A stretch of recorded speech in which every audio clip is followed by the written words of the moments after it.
پہلی تقریر 2014 میں جیتنے کے بعد مودی جی نے لال قلعے سے کی اور سب کا ساتھ اور سب کا وکاس کہا، اور اس کے بعد پھر آگے چل کر سب کا وشواس شامل کیا، تو میں نے اس وقت ان کو لیٹر لکھا تھا، اور یہ کہ آپ جو بات کہہ رہے ہیں لال قلعے کے اوپر سے، اس کو زمین پر دکھانا ضروری ہے۔ یہی بات میں نے یوگی جی سے کہی جب ان سے ملاقات ہوئی بابری مسجد کے قصے کے بعد کہ مسجد کی زمین کا مسئلہ تھا۔ ملک کو ضرورت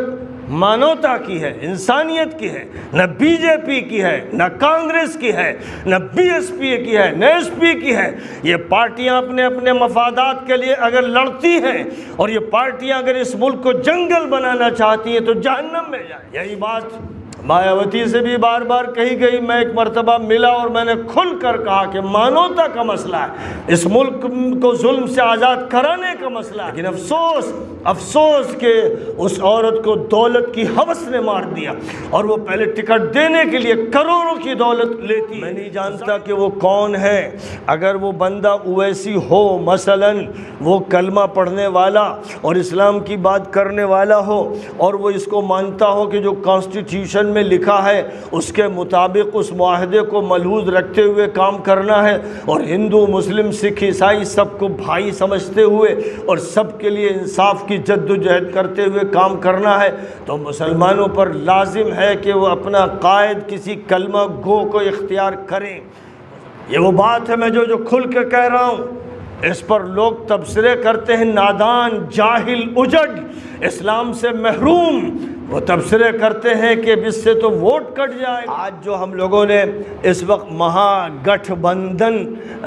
بنایا ہے، جس کا پروگرام لکھنؤ میں ہوا، بریلی میں ہوا، مراد آباد میں ہوا، اور پھر لکھنؤ میں کل پروگرام روندرالے میں ہے۔ کل 10 بجے دن میں روندرالے میں مہا گٹھ بندھن کا پروگرام ہے۔ ظاہر ہے کہ وہ پروگرام ملک کے کانسٹیٹیوشن کی بنیاد پر جو آپس میں بھائی چارہ ہندو مسلم سکھ عیسائی ہونا چاہیے،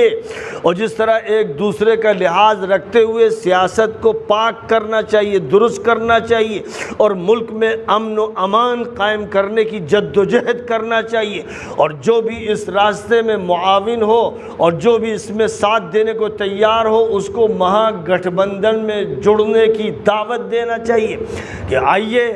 ہمارا میدان سب کے لیے ہے، اور ہمارا دسترخوان سب کے لیے ہے، اور ہمارا یہ گٹھ بندھن سب کے لیے ہے۔ ہم کوئی بھید بھاؤ نہیں کرتے، ہم اس میں کوئی چھوت چھات نہیں کرتے۔ ہمارے یہاں جو دلت ہو، ایس سی ہو، ایس ٹی ہو، او بی سی ہو آئے، ہمارے یہاں جو برہمن ہو آئے، ہمارے یہاں کسی بھی مذہب سے تعلق رکھتا ہو آئے، لیکن اس شرط کے ساتھ آئے کہ جسٹس فار آل اس کے ذہن میں رہنا چاہیے۔ اس کے ذہن میں یہ بات ہونی چاہیے کہ لبرٹی بھی فار آل ہے، کوئی بھی لبرٹی سے یا جسٹس سے محروم نہیں کیا جائے گا، کسی پر ظلم نہیں ہونے دیا جائے گا۔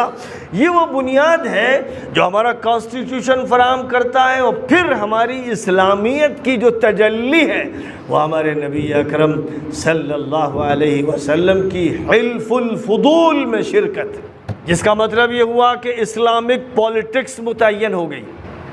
کہ ہم ہندوستان جیسے ملک میں پولیٹکس کا کون سا طریقہ اختیار کریں گے۔ وہ ہے حضور اکرم صلی اللہ علیہ وسلم کا عطا فرمودہ وہ طریقہ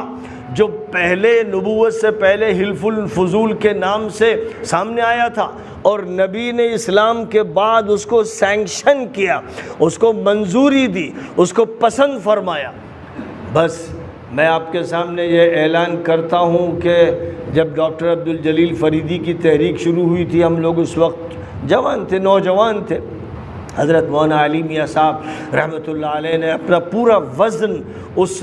تحریک میں جو مسلم مجلس کے نام سے تھی، سیاسی تحریک شروع ہوئی تھی، اس میں دلتوں کو، ایس سی کو، ایس ٹی کو، سب کو شامل کیا گیا تھا۔ وہ ایک زبردست تحریک تھی۔ اللہ کو منظور نہیں تھا کہ وہ آگے بڑھے۔ حضرت ڈاکٹر عبدالجلیل فریدی کی جلدی ہی وفات ہو گئی، اور ان کی وفات کی وجہ سے پھر وہ کام ٹھہر گیا کہ کوئی ان کا صحیح معنی میں نمائندہ سامنے نہیں آ سکا۔ لیکن حضرت مولانا علی میاں صاحب رحمۃ اللہ علیہ نے سیاست میں جس طرح اس وقت حصہ لیا اور مسلم مجلس کے نام سے یو پی میں جس سیاست کی داغ بیل ڈالی اور ڈاکٹر فریدی صاحب کی سرپرستی فرما کر جس طرح میدان سیاست میں پوری طاقت کے ساتھ مولانا اترے، اس وقت وہی حلف الفضول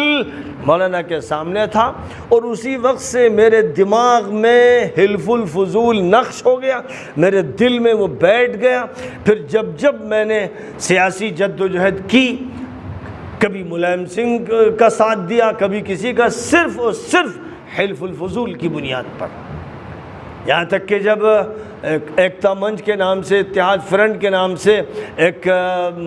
محاذ بنایا گیا تو ڈاکٹر عبدالجلیل فریدی صاحب نے جو مینیفیسٹو مسلم مجلس کا تیار کیا تھا،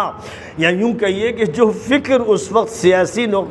میدان میں پیش کیا گیا تھا، وہی بعینی ہی میں نے ایکتا منچ کے لیے لیا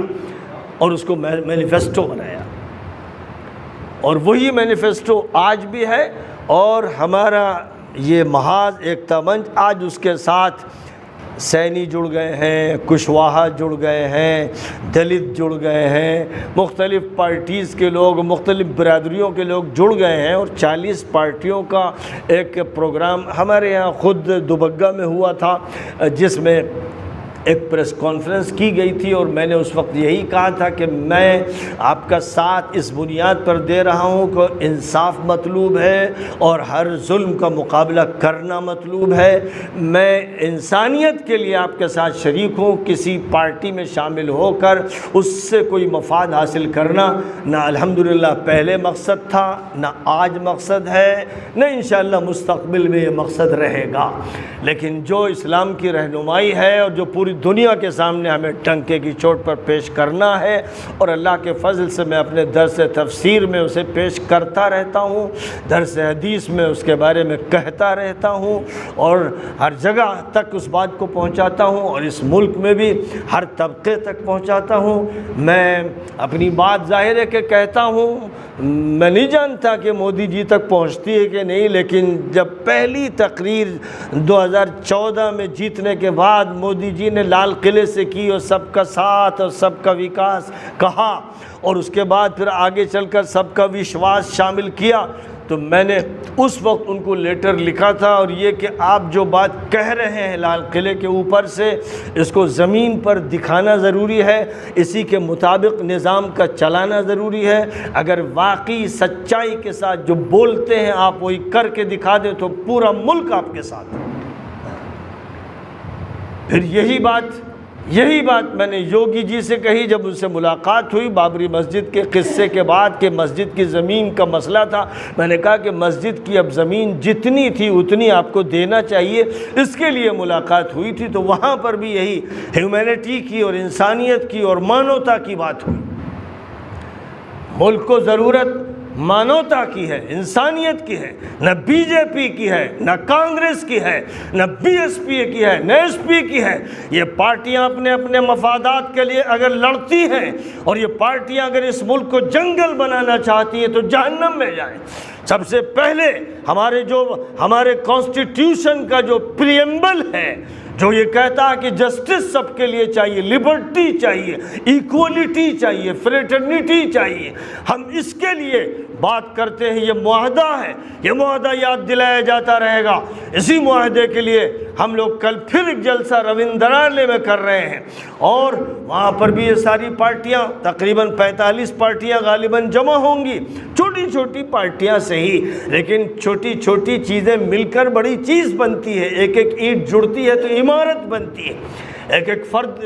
ایک دوسرے سے ملتے ہیں تو قوم تیار ہوتی ہے۔ اور جس نے بھی جد و جہد شروع کی وہ صفر سے شروع کی، جب کچھ نہیں تھا، جب اس ہندوستان میں کوئی جد و جہد نہیں کر رہا تھا، تو 1803 سے مسلمانوں نے اس ملک میں آزادی کی جد و جہد شروع کی، اور اس میں سب سے بلند نام، سب سے روشن نام، سب سے تابناک نام، سب سے جلی نام جس شخصیت کا ہے وہ حضرت سید احمد شہید رحمۃ اللہ علیہ کی شخصیت ہے، ان کے نام سے یہ ادارہ قائم کیا گیا ہے۔ وہ اسلام کے بھی سب سے پکے اور سچے نمائندے تھے اور اس ملک کی آزادی کے سب سے بڑے علمبردار تھے۔ ان کے بعد جو آیا انہی کے راستے پر چلتا رہا، اور اسی راستے پر چلتے چلتے چلتے شیخ الہند کی تحریک سامنے آئی، ابوالکلام سامنے آئے، محمد علی جوہر سامنے آئے، حسین احمد مدنی سامنے آئے، کفایت اللہ مفتی سامنے آئے، اور مولانا ابوالمحاسن سجاد سامنے آئے۔ یہ سب وہ لوگ ہیں جو آخری دور تک کام کرتے رہے،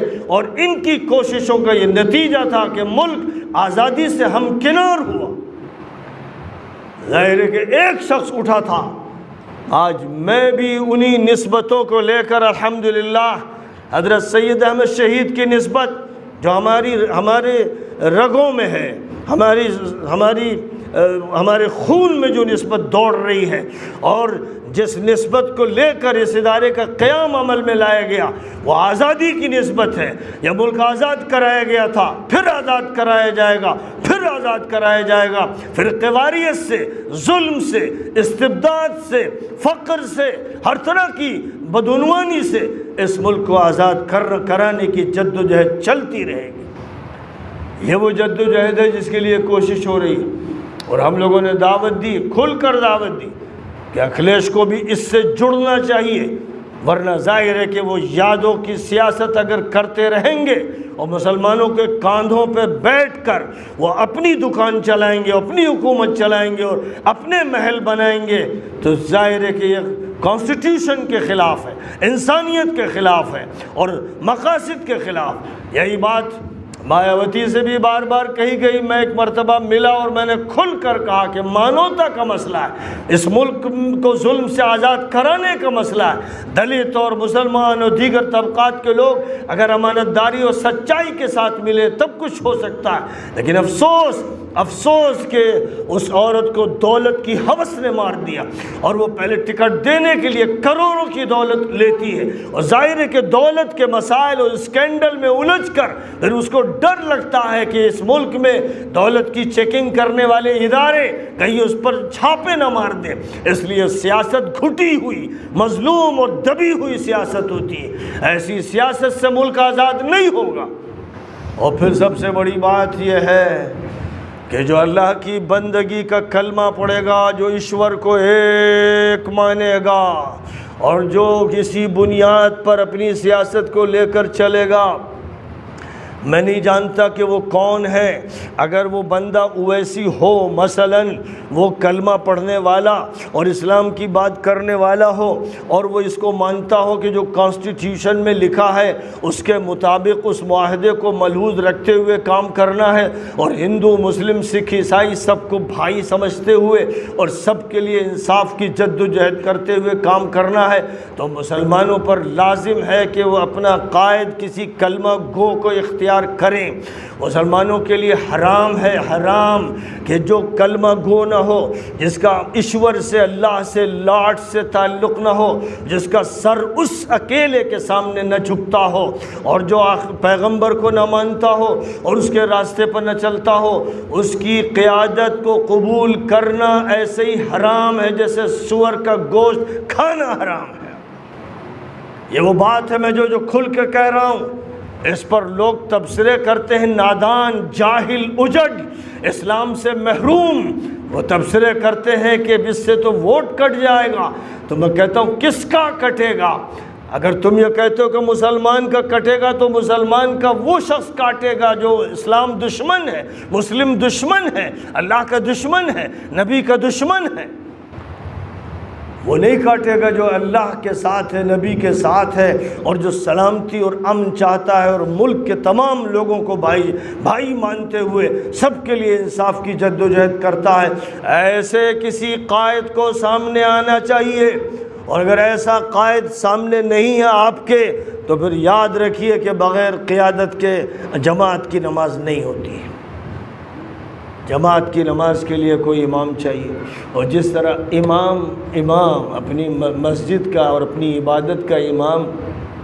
کسی اس شخص کو نہیں بنا سکتے جو کفر سے وابستہ ہے۔ اسی طرح اسلامی سیاست، اور سیاست کو اسلامی ہونا ضروری ہے، کیونکہ عبادت جیسے اسلامی ویسے سیاست اسلامی، اس کا امام بھی کسی اور کو نہیں بنایا جا سکتا، قطعاً حرام ہے۔